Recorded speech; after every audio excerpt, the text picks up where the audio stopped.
আমি করজোড়ে প্রকাশ্যে আমি ক্ষমা প্রার্থনা করছি।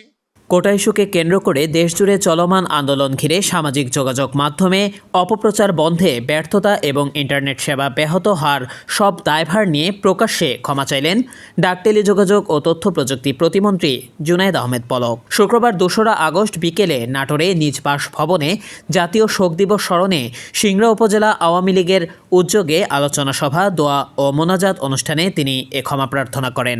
প্রকাশ্যে আমি ক্ষমা প্রার্থনা করছি।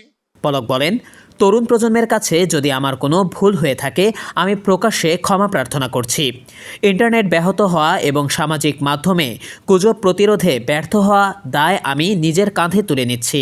এই সোশ্যাল মিডিয়ার গুজব প্রতিরোধে ব্যর্থ হওয়া, এই সকল কিছু দায় এবং দায়িত্ব, ব্যর্থতা আমি নিজের কাঁধে তুলে নিচ্ছি। প্রধানমন্ত্রী শেখ হাসিনার যে কোনো সিদ্ধান্ত মেনে নেওয়ার জন্য প্রতিশ্রুতি দিচ্ছি।